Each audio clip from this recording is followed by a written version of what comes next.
Germany, England நாடுகளுக்கு மேற்கொண்டுள்ள வெளிநாட்டு பயணம் முதலீடுகளை ஈர்க்கவா அல்லது மீண்டும் குடும்ப முதலீடுகள் செய்யவா என்ற மக்களின் கேள்விக்கு ஸ்டாலின் பதிலளிப்பாரா என அதிமுக பொதுச் செயலாளர் கேள்வி.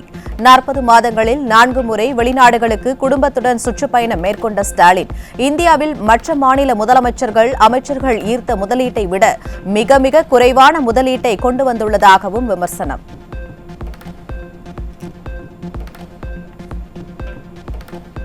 ஸ்டாலின் ஆட்சி பொறுப்பேற்றது முதல் 4 முறை 40 நாட்கள் வெளிநாட்டு சுற்றுப்பயணத்தில் சுமார் 18,000 கோடி ரூபாய் மட்டுமே முதலீடு ஈர்க்கப்பட்டுள்ளதாக அதிமுக பொதுச் செயலாளர் குற்றச்சாட்டு. அதிலும் பெரும்பாலான முதலீட்டு ஒப்பந்தங்கள் தமிழ்நாட்டில் தற்போது இயங்கிக் கொண்டிருக்கும் தொழிற்சாலைகளின் விரிவாக்கத்திற்காக போடப்பட்டவையே எனவும் சுட்டிக்காட்டல்.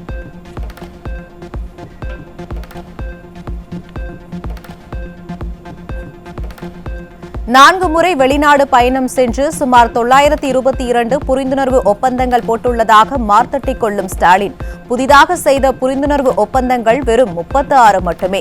தான் முதலமைச்சராக இருந்தபோது 2019ஆம் ஆண்டு ஒரு முறை மட்டுமே இங்கிலாந்து, அமெரிக்கா மற்றும் துபாய் நாடுகளுக்கு பயணம் மேற்கொண்ட போது 41 புரிந்துணர்வு ஒப்பந்தங்கள் கையொப்பமிடப்பட்டதாக அதிமுக பொதுச் செயலாளர் பெருமிதம்.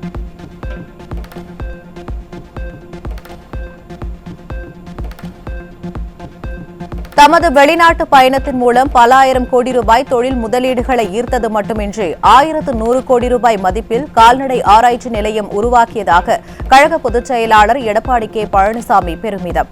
ஸ்டாலினின் வெளிநாட்டு பயணத்தால் உண்மையில் தமிழகத்திற்கு எந்தவிதமான நன்மைகளும் ஏற்படவில்லை என்று தொழில்துறையினர் கூறுவதை சுட்டிக்காட்டி விமர்சனம்.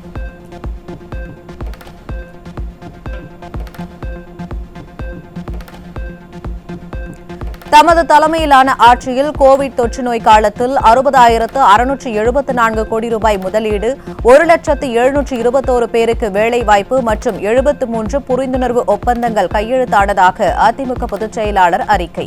ஸ்டாலின் வெளிநாடு சென்று ஈர்த்த தொழில் முதலீட்டு விவரங்களை வெள்ளை அறிக்கையாக வெளியிட கோரியும் இதுவரை மூச்சு விடவில்லை எனவும் குற்றச்சாட்டு.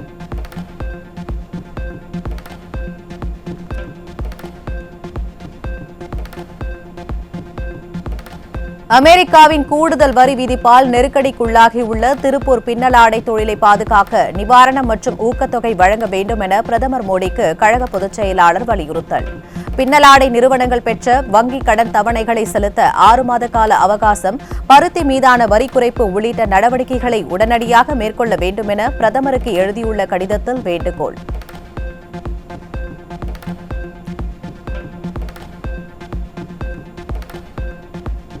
சென்னை ராயப்பேட்டையில் உள்ள அதிமுக தலைமை அலுவலகத்தில் கழக மாணவர் அணி சார்பில் தேர்வு செய்யப்பட்ட இளம் பேச்சாளர்களுக்கு பொதுச் செயலாளர் எடப்பாடி கே. பழனிசாமி சான்றிதழ் வழங்கி பாராட்டு.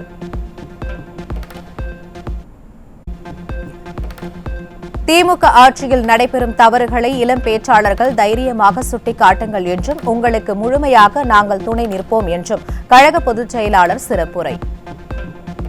இங்கு வந்திருக்கிற இளம் பேச்சாளர்கள் எந்த ஒரு அச்சமும் இல்லாமல் தன் மனதில் ஏற்பட்ட கருத்துக்களை அழகாக அற்புதமாக வெளிப்படுத்தியிருக்கின்றீர்கள். உண்மையிலேயே பாராட்டுக்குரியது.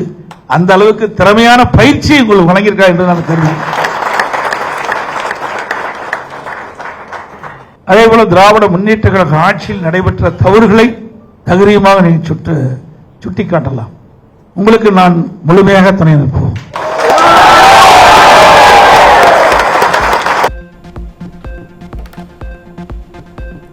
2017இல் முதலமைச்சராக பதவியேற்ற நேரத்தில் கடுமையான போராட்டங்களுக்கு இடையே ஆட்சியை திறமையாக நடத்தியதுடன் ஏழை மாணவர்களின் மருத்துவ கனவை 7.5% இடஒதுக்கீடு மூலம் நிறைவேற்றியவர் கழக பொதுச் செயலாளர்.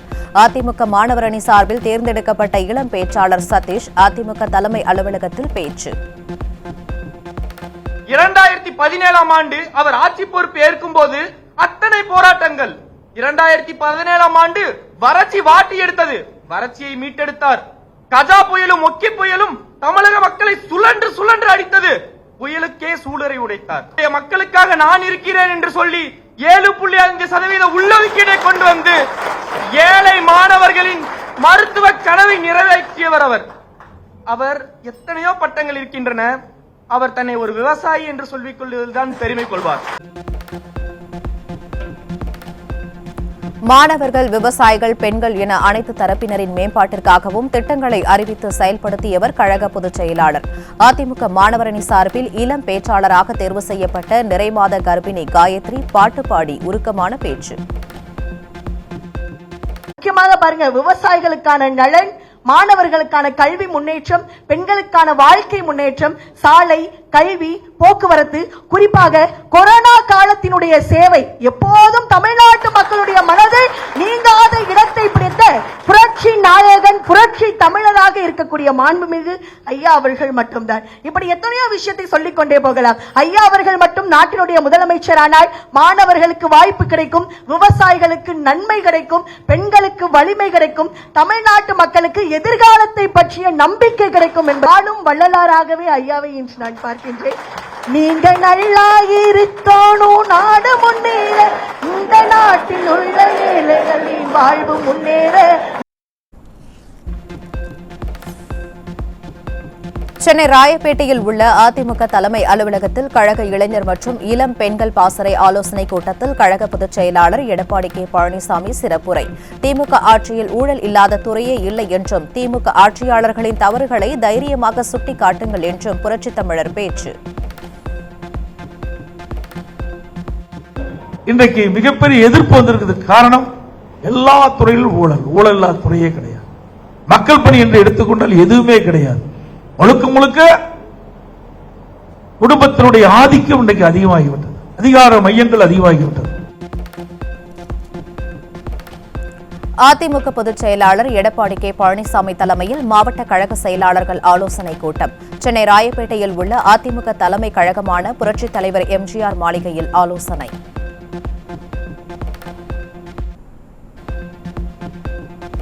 சென்னை சேப்பாக்கம் தொகுதியில் திமுக மீனவர் அணி முன்னாள் மாவட்ட அமைப்பாளர் பிரவீன் தனது ஆதரவாளர்களுடன் அதிமுகவில் இணைந்தார். உதயநிதி சட்டமன்ற அலுவலகம் முன்பு வாகனங்களில் இருந்த திமுக கொடியை இறக்கிவிட்டு அதிமுகவினர் முன்னிலையில் கழக கொடியை ஏற்றினார்.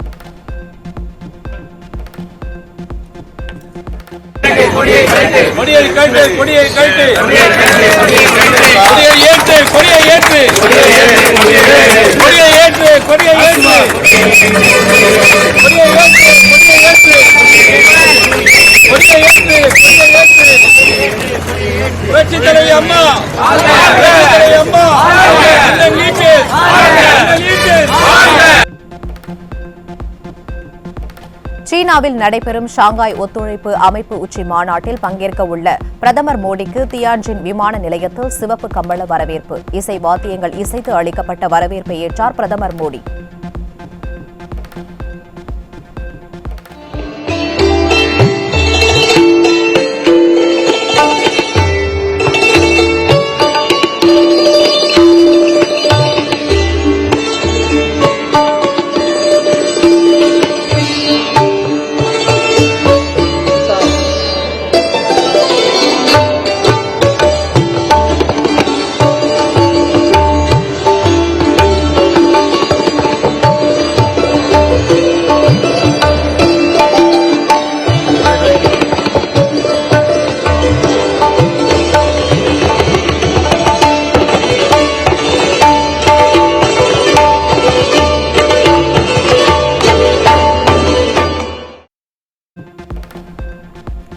அமெரிக்காவின் 50% வரி விதிப்பால் சுமார் 23,000 கோடி அளவிற்கு கடல் உணவு ஏற்றுமதி பாதிப்பு. சுமார் 70 கோடி ரூபாய் மதிப்பிலான 500 டன் சரக்குகளை அமெரிக்க இறக்குமதியாளர்கள் திருப்பி அனுப்பியுள்ளதால் இரட்டை வரி விதிப்பு விவகாரத்தில் விரைந்து நடவடிக்கை எடுக்க வேண்டும் என கடல் உணவு ஏற்றுமதியாளர்கள் கோரிக்கை.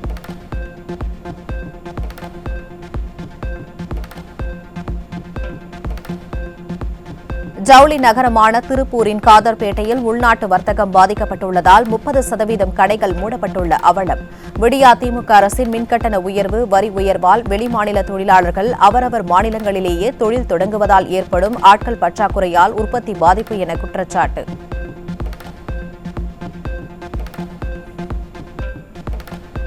திருப்பூர்ல பாத்தீங்கன்னா ஃபர்ஸ்ட் தொழிலாளர்கள் பற்றாக்குறை. அதனால தொழிலாளருக்கு அதிகமா நம்ம சம்பளம் கொடுத்து தொழில் செய்யற சூழல் இருக்கு. இரண்டாவது பாத்தீங்கன்னா மின் கட்டண உயர்வு, மூன்றாவது பாத்தீங்கன்னா வரிகள் உயர்வு. இப்படி ஒவ்வொரு வரிகள் அதிகமாகி இன்னைக்கு திருப்பூர்ல வந்து ஒரு ஆடையை நாம உருவாக்குறதுக்கு செலவு அதிகமா செஞ்சு பண்ற மாதிரி சூழல் இருக்கு. அதே வந்து வேற மாநிலத்துல வந்து பாத்தீங்கன்னா குறைவான மின் கட்டணம், குறைவான சம்பள ஊதியம், இப்படி பல்வேறு சலுகை இருந்தங்காட்டி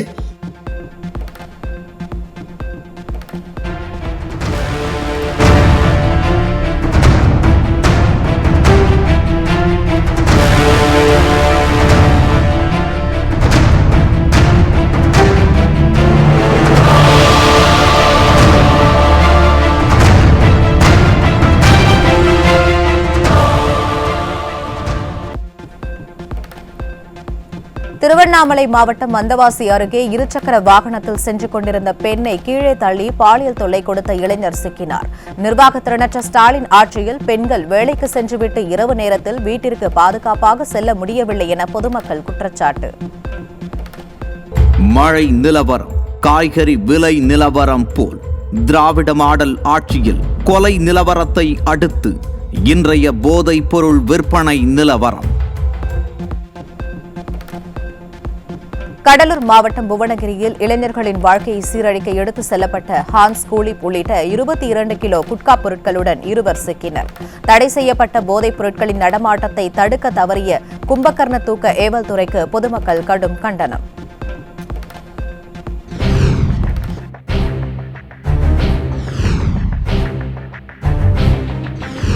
மழை நிலவரம், தங்க விலை நிலவரம் போல் கொலை நிலவரம்.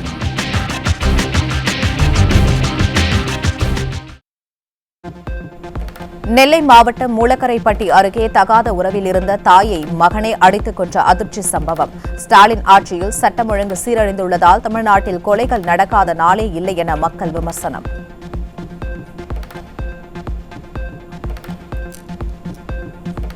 கோவை மாவட்டம் குனியமுத்தூரில் இளம்பெண்ணை அரிவாளால் வெட்டிவிட்டு ஒருதலை காதலன் தப்பி ஓட்டம். 2 இடங்களில் காயமடைந்த இளம்பெண் தனியார் மருத்துவமனையில் சிகிச்சை பெற்று வரும் நிலையில் ஒருதலை காதல் காரணமாக முன்பே சிறை தண்டனை அனுபவித்த தினேஷ் மீண்டும் தாக்குதல் நடத்தி தப்பியோடியது அம்பலம்.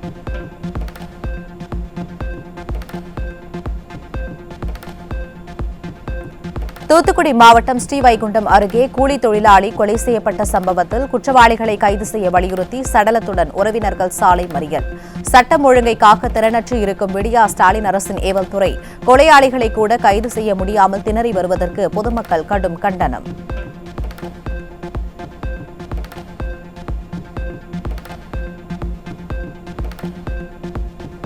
திருவள்ளூர் மாவட்டம் கும்மிடிப்பூண்டி அருகே பணம் கொடுக்கல் வாங்கல் பிரச்சினையில் சுதாகர் என்பவரை அவரது உறவினர் கூலிப்படையை வைத்து தாக்கிய கொடூரம். ஃபெயிலியர் மாடல் ஸ்டாலின் ஆட்சியில் சட்டம் ஒழுங்கு முழுவதும் சீர்கெட்டு விட்டதாக பொதுமக்கள் குற்றச்சாட்டு.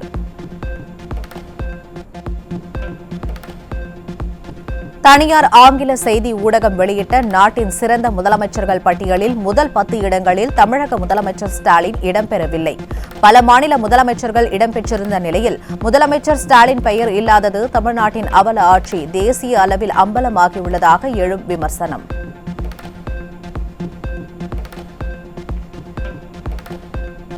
புதுச்சேரியில் விநாயகர் சிலைகள் கரைப்பின் போது மலர் மாலைகள் உரமாகவும் குடைகள் மறுசுழற்சிக்கும் செல்லும் வகையில் அரசு ஏற்பாடு செய்துள்ளது சுற்றுச்சூழல் பாதுகாப்பில் ஒரு மைல்கல்.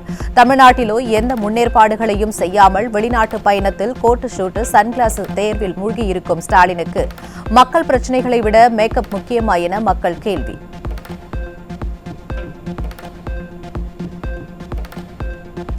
சேலம் மாவட்டம் துட்டம்பட்டியில் ஆடு மாடுகளை கடித்து குதறிய வளர்ப்பு நாய் தற்போது பள்ளி மாணவரை விரட்டி கடித்து குதறிய சம்பவத்தால் அப்பகுதி மக்கள் அச்சம். நாய்க்கடி குறித்து கேட்டபோது நாயின் உரிமையாளர் மிரட்டியதாக குற்றம் சாட்டும் மக்கள் விடியா ஸ்டாலின் அரசு நாய்க்கடியை கட்டுப்படுத்த முறையான நடவடிக்கை எடுக்காமல் அலட்சியம் காட்டுவதாக கண்டனம்.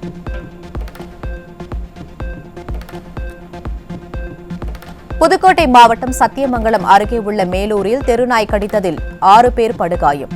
தமிழகம் முழுவதும் அதிகரித்து வரும் தெருநாய்களின் தொல்லையை கட்டுப்படுத்த நடவடிக்கை எடுக்காத ஸ்டாலின் வெளி மாநிலங்கள் மற்றும் வெளிநாடுகளுக்கு சென்று போட்டோஷூட் நடத்துவதாக பொதுமக்கள் சாடல்.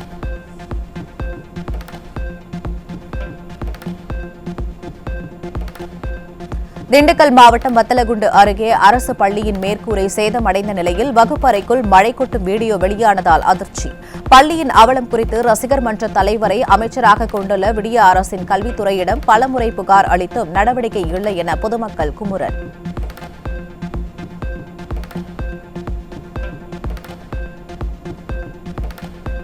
மதுரை மாவட்டம் உசிலம்பட்டி அருகே உத்தப்பநாயக்கனூர் காமராஜர் நகரில் 3 மாதங்களாக முறையான குடிநீர் வழங்காத விடிய அரசை கண்டித்து காலி குடங்களுடன் கிராம மக்கள் சாலை மறியல்.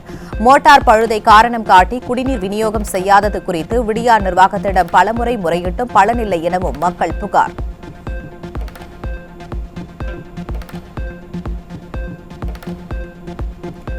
சென்னை ராயபுரம் RSRM அரசு மருத்துவமனையில் முறையான அடிப்படை வசதிகள் இல்லை எனவும் கடும் கொசுக்கடியால் நோய் தொற்று ஏற்படும் அபாயம் உள்ளதாகவும் நோயாளிகள் வேதனை.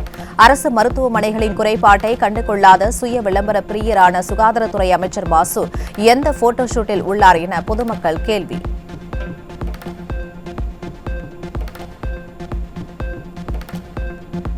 திருப்பத்தூர் மாவட்டம் நாற்றம்பள்ளி அருகே உங்களுடன் முதல்வர் முகாமில் மனு கொடுக்க சென்ற முதியவர் மற்றும் அவரது மனைவி மீது திமுக ஊராட்சி மன்ற தலைவரின் கணவர் அதிகாரிகளின் கண் எதிரில் தாக்குதல் நடத்தி அராஜகம். தேர்தலுக்காக விடிய அரசு கண்துடைப்பு முகாம் நடத்தும் நிலையில் மனு அளிக்க வருபவர்களை தொடர்ந்து திட்டி மிரட்டி தாக்குதல் நடத்துவதாக பொதுமக்கள் குற்றச்சாட்டு. தலைவருடைய புருஷன் சுரேஷ் என்பவர் நானும் எங்கள் வீட்லேயும் மனு கொடுக்கும் போது போகிறதுக்கு மனு கொடுக்கலான்னு போகும்போது எம்எல்ஏ இருந்தார். எம்எல்ஏ கிட்ட இந்த காரணத்தெல்லாம் சொன்னேன். இந்த மாதிரி ஸ்கூலில் ஆதிக்கம் பண்ணுறாங்க, அந்த ரோடு இடம் 61 சென்ட் வாங்கியிருக்கு, அது அந்த வழியில் வைக்காதப்பா வேற தார் போட்டு விற்றுக்கோன்னு சொல்லிட்டோம். 1 மாதத்துக்கு முன்னே அது நடந்தது. இதுக்கு தான் மனு கொடுக்கறதுக்கு வராருன்ற ஒரு காலகட்டத்துக்காக என்னைய எங்கள் வீட்லேயும் அடித்து கிளத்தெடுத்தான். ராமநாதபுரம் அரசு மருத்துவமனையில் பழைய கட்டிடம் இடிக்கும் பணியின் போது திடீரென ஆக்ஸிஜன் குழாய் உடைந்ததால் பதற்றம். இந்த சம்பவம் விடியா ஸ்டாலின் அரசு நிர்வாகத்தில் நிலவும் மெத்தன போக்கையும் நோயாளிகளின் பாதுகாப்பில் அக்கறையின்மையை வெளிச்சம் போட்டு காட்டுவதாக குற்றச்சாட்டு.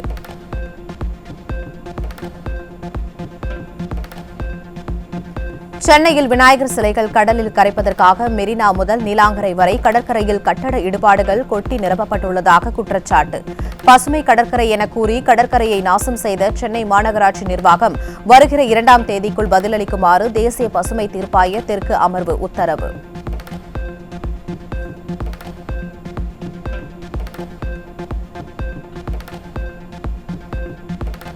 கடலூர் மாவட்டம் பன்ருட்டி அருகே காடாம்புளியூர் சமத்துவபுரம் குடியிருப்பு பகுதியில் கண்ணாடி பாட்டிலில் அடைக்கப்பட்ட வெடிமருந்து வெடித்ததில் 5 சிறுவர்கள் படுகாயமடைந்த பயங்கரம். மக்கள் வசிக்கும் குடியிருப்பு பகுதியில் வெடிமருந்துகள் வந்தது எப்படி என கேள்வி எழுப்பும் மக்கள் திறனற்ற திமுக ஆட்சியில் வெடிகுண்டு கலாச்சாரம் அதிகரித்து விட்டதாக குற்றச்சாட்டு. நாங்க அப்பார்ட்மெண்ட் விளையாட போனோம். ஒரு நீலக்கல்ல டப்பா இருந்தது, அது எல்லாம் என்ன ஏறி எடுக்க சொன்னோம். நான் ஃபர்ஸ்ட் வேணாண்டான்னா 2வது ஏறி எடுக்க சொன்னோம். நான் யாருன்னா அது ஃபுல்லா ஒரு கவுரு நீல கலர் நூல் கண்டுதான் சுத்திட்டு இருந்தது. தீக்கு போறான்னு என்ன தள்ளி போட சொன்னானோ, தள்ளி தீக்கு போறான்னு நானும் அது என்னன்னு கூட தெரியல. அதுக்கப்புறம் தீக்கு போட்டேன். அதுல என்ன வெடிச்சது பட்டுன்னு என்ன இருந்தது கூட தெரியல.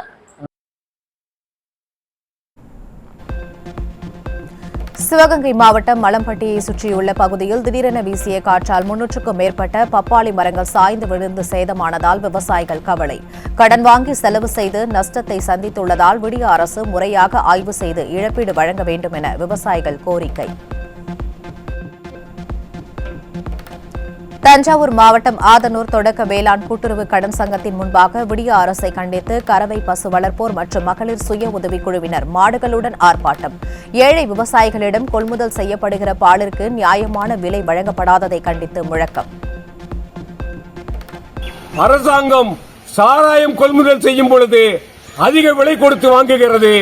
ஆனால் ஏழை விவசாயிகள் கிராமப்புறத்தில் இருக்கின்ற கறவை மாடு வளர்ப்போருக்கிடம் இருந்து மிகப்படு அடிமாட்டு விலைக்கு பால் கொள்முதல் செய்கிறார்கள். அதை நாங்கள் வன்மையாக கண்டித்து பசும்பாலிற்கு லிட்டர் ஒன்றிற்கு 50 ரூபாயும் எருமை பாலுக்கு லிட்டர் ஒன்றிற்கு 75 ரூபாயும் அறிவிக்க வேண்டும். தமிழ்நாட்டில் 2025-26 கல்வியாண்டில் 37,595 அரசு பள்ளிகளில் 2.39 லட்சம் மாணவர்கள் மட்டுமே சேர்ந்த நிலையில் 12,929 தனியார் பள்ளிகளில் 5.26 லட்சம் மாணவர்கள் சேர்க்கை நடைபெற்றுள்ளதாக வெளியான தரவுகள். மோசமான உள்கட்டமைப்பு, ஆசிரியர் பற்றாக்குறை, பள்ளிகளில் ஒழுக்கமின்மை, பாலியல் தொல்லை உள்ளிட்டவை பெற்றோரை தனியார் பள்ளிகளை நாட வைத்திருப்பதாக தகவல்.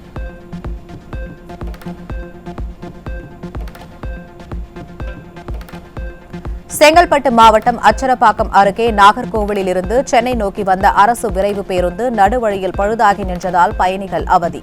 நிர்வாகத்திறனற்ற ஸ்டாலின் அரசின் ஓட்டை உடைசல் பேருந்துகள் அடிக்கடி பழுதாகி நிற்பதால் பயணிகள் அவதிக்குள்ளாவது தொடர்கதையாகி வருவதாக மக்கள் குற்றச்சாட்டு.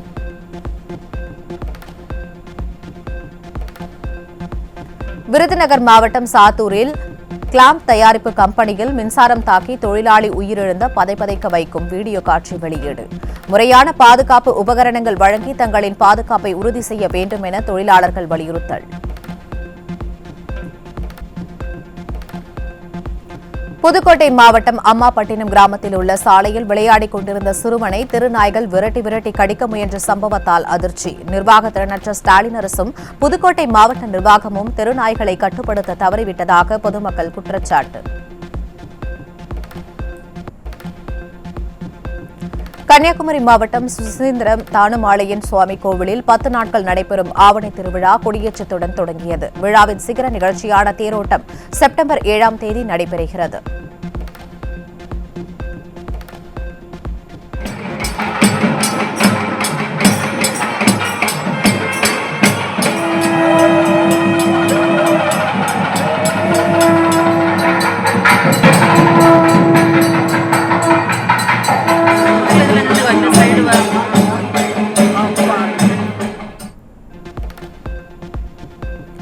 புதுக்கோட்டை மாவட்டம் விராலிமலை அருகே வேலூர் ஐயனார் கோவிலில் விடிய நடைபெற்ற குதிரை எடுப்பு விழா.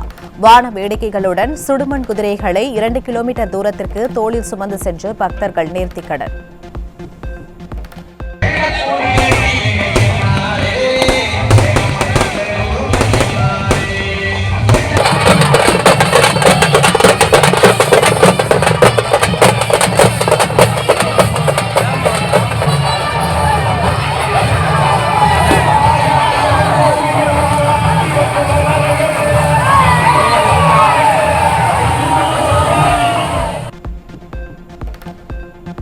பறவை காய்ச்சல் உறுதியானதைத் தொடர்ந்து தலைநகர் டெல்லியில் உள்ள தேசிய விலங்கியல் பூங்கா பொதுமக்கள் நலன் கருதி மறு உத்தரவு வரும் வரை மூடப்படுவதாக அறிவிப்பு.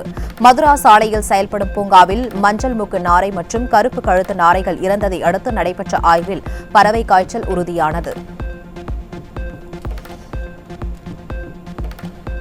உக்ரைனில் அமைதி, மனிதாபிமான நடவடிக்கைகள், ஸ்திரத்தன்மையை மீட்டெடுக்க இந்தியா துணை நிற்கும் என பிரதமர் மோடி உறுதி. சீன சுற்றுப்பயணத்தில் உள்ள தன்னுடன் உக்ரைன் அதிபர் ஜெலன்ஸ்கி தொலைபேசியில் உரையாடியதை சுட்டிக்காட்டி எக்ஸ் பதிவில் நன்றி தெரிவித்த பிரதமர் மோடி, நவீன போர் முறையில் ட்ரோன்கள் முக்கிய பங்காற்றுவதாகவும் ட்ரோன்கள் பயன்பாடு குறித்த கொள்கையை உருவாக்க வேண்டிய அவசியம் ஏற்பட்டிருப்பதாகவும் பாதுகாப்புத்துறை அமைச்சர் ராஜ்நாத் சிங் பேச்சு. ட்ரோன்கள் தயாரிப்பில் முதலீடு செய்த நாடுகள் குறிப்பிடத்தக்க முன்னேற்றத்தை எட்டியுள்ளதாகவும் டெல்லியில் நடைபெற்ற நிகழ்ச்சியில் கருத்து.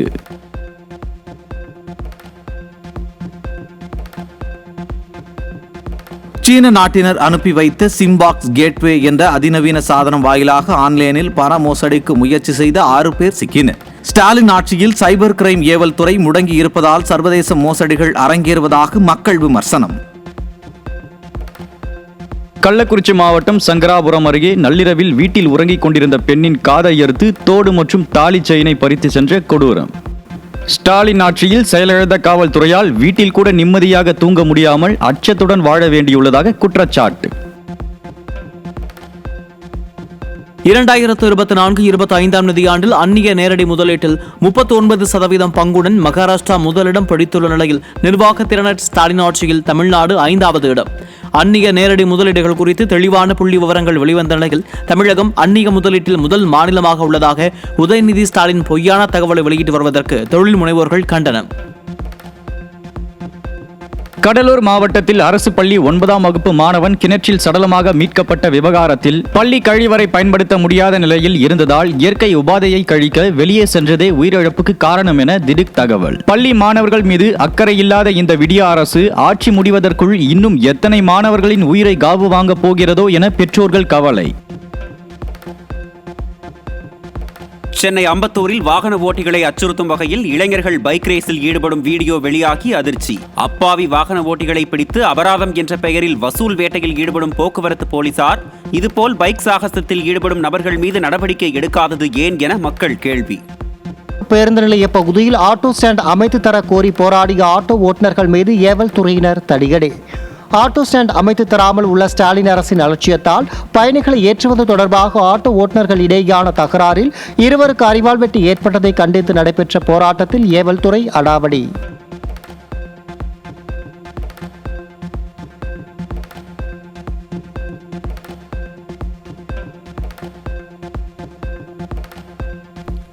தமிழக அரசு பேருந்துகளின் கண்ணாடிகளில் உச்சநீதிமன்ற உத்தரவை பின்பற்றாமல் ஒட்டப்பட்டுள்ள விளம்பரங்களை அகற்றக்கோரி சென்னை உயர்நீதிமன்றத்தில் பொதுநல வழக்கு. உச்சநீதிமன்ற உத்தரவு மற்றும் விதிகளை அமல்படுத்த எடுத்த நடவடிக்கை குறித்து அறிக்கை அளிக்க தமிழக அரசுக்கு உத்தரவிட்டு விசாரணையை ஒத்திவைத்த நீதிபதிகள். ஜம்மு காஷ்மீரில் மேக வெடிப்பினால் ஏற்பட்ட மழை வெள்ளம் மற்றும் நிலச்சரிவில் சிக்கி 11 பேர் உயிரிழப்பு. ரியாசி மாவட்டத்தில் 5 குழந்தைகள் உட்பட ஒரே குடும்பத்தைச் சேர்ந்த 7 பேரின் உடல்கள் இடிபாடுகளில் இருந்து மீட்கப்பட்ட சோகம். IPL வெற்றி கொண்டாட்டத்தையொட்டி பெங்களூருவில் கூட்ட நெரிசலில் சிக்கி உயிரிழந்த 11 பேரின் குடும்பத்தினருக்கு தலா 25 லட்சம் ரூபாய் நிவாரணம் வழங்கப்படும் என ராயல் சேலஞ்சர்ஸ் பெங்களூரு அணி அறிக்கை. 80 நாட்களுக்கு மேல் வாய்மூடி இறந்துவிட்டு தற்போது ஏதோ நேற்று நடந்தது போல இரங்கலும் நிவாரண உதவியும் அறிவித்துள்ளதாக RCB நிர்வாகம் மீது பலரும் விமர்சனம். இந்திய இறக்குமதி மீது கூடுதல் வரி விதித்த நடவடிக்கையால் அமெரிக்காவுக்கு $100 மிகுதியான சரக்கு பொருட்கள் அனுப்புவதை அஞ்சல் துறை நிறுத்தி வைத்திருந்த நிலையில் கடித சேவையையும் நிறுத்தி வைப்பதாக அறிவிப்பு. அமெரிக்காவின் இறக்குமதி வரி விதிப்பில் உள்ள குளறுபடியால் ஆவணங்கள், பரிசு பொருட்கள் அனுப்பும் சேவையையும் ஆகஸ்ட் 30ஆம் தேதி முதல் நிறுத்தி வைப்பதாக அஞ்சல் துறை தகவல். 232 கோடி ரூபாய் மோசடி புகாரில் இந்திய விமான நிலையங்கள் ஆணையத்தின் மேலாளரை CBI கைது செய்துள்ளது. டேராடூன் விமான நிலையத்தில் மின்னணு பதிவுகளை கையாள்வதில் மோசடி செய்த புகாரில் வழக்கு பதிவு. அமெரிக்க டாலருக்கு நிகரான இந்திய ரூபாயின் மதிப்பு சனிக்கிழமை காலை நிலவரப்படி 89 ரூபாய் 5 காசுகளாக உள்ளது. இந்திய இறக்குமதி மீது விதிக்கப்பட்ட கூடுதல் வரி விதிப்பு அமலுக்கு வந்த நிலையில் இரு நாடுகளுக்கிடையேயான வர்த்தகத்தில் இந்திய ரூபாய் மதிப்பில் ஏற்படும் மாற்றம் குறித்து ஏற்றுமதியாளர்கள் கண்காணிப்பு. ஹைதராபாத், அமராவதி, பெங்களூரு மற்றும் சென்னை நகரங்களை இணைக்கும் வகையில் புல்லட் ரயில் திட்டம் ஆய்வுகள் நடைபெற்று வரும் நிலையில் விரைந்து செயல்படுத்தப்பட உள்ளதாக ஆந்திர முதலமைச்சர் சந்திரபாபு நாயுடு தகவல்.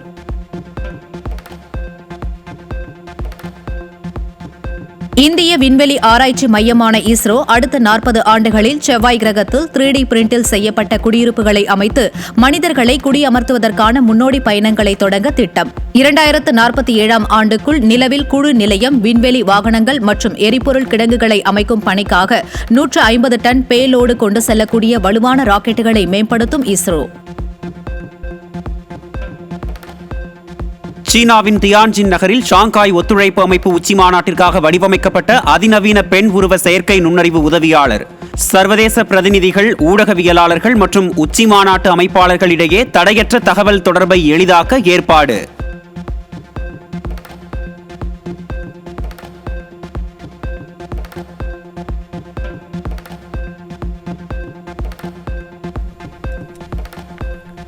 ட்ரம்ப் இந்தியா மீது விதித்திருக்கும் 50% வரி என்பது இந்திய யானையை அமெரிக்க எலி தாக்குவது போன்றது என அமெரிக்க பொருளாதார நிபுணரான ரிச்சர்ட் வால்ஃப் கிண்டல். அமெரிக்கா தலைமை தாங்கும் G7 நாடுகளை விட இந்தியா தலைமை தாங்கும் பிரிக்ஸ் நாடுகள்தான் பொருளாதார அளவில் முன்னிலையில் உள்ளதாகவும் அவர் கருத்து.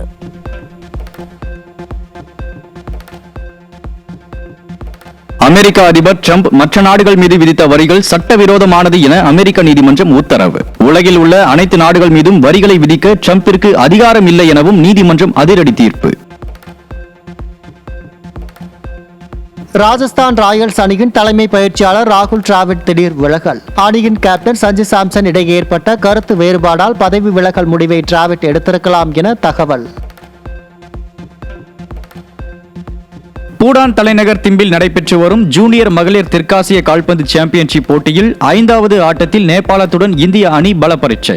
விறுவிறுப்பாக நடைபெற்ற ஆட்டத்தில் இந்திய அணி 5-0 என்ற கோல் கணக்கில் நேபாளத்தை வீழ்த்தி சாம்பியன் பட்டத்தையும் உறுதி செய்து அசத்தல். சாம் இயக்கத்தில் தேவ் நடித்துள்ள யோலோ திரைப்படம் செப்டம்பர் 12ஆம் தேதி வெளியாகிறது. சகிஸ்னா சேவியர் இசையமைப்பில் 6 பாடல்கள் இடம்பெற்றுள்ள நிலையில் படத்தின் ட்ரெய்லரை படக்குழு வெளியிட்டுள்ளது. தொல்கர் சல்மானின் தயாரிப்பில் கடந்த 28ஆம் தேதி வெளியான லோகா திரைப்படம் 12 கோடி ரூபாய் வசூலாகியுள்ளதாக அறிவிப்பு. நடிகர் நஸ்லின் மற்றும் கல்யாணி பிரியதர்ஷன் ஆகியோர் நடித்துள்ள நிலையில் சூப்பர் உமன் கதாபாத்திரத்திற்கு ரசிகர்களிடம் அதிக வரவேற்பு கிடைத்துள்ளதாக பட தயாரிப்பு நிறுவனம் தகவல். உலகளவில் வெளியான மகாவதாரம் நரசிம்மா அனிமேஷன் திரைப்படம் 33 நாட்களில் 300 கோடி ரூபாய் வசூலித்துள்ளதாக தகவல். இரண்ய கசிபு எனும் அரக்கன், அவரது மகன் பிரகலாதன், விஷ்ணு அவதாரங்களை மையமாக கொண்ட புராண திரைப்படத்திற்கு ரசிகர்களிடம் அமோக வரவேற்பு என பட தயாரிப்பு நிறுவனம் அறிவிப்பு.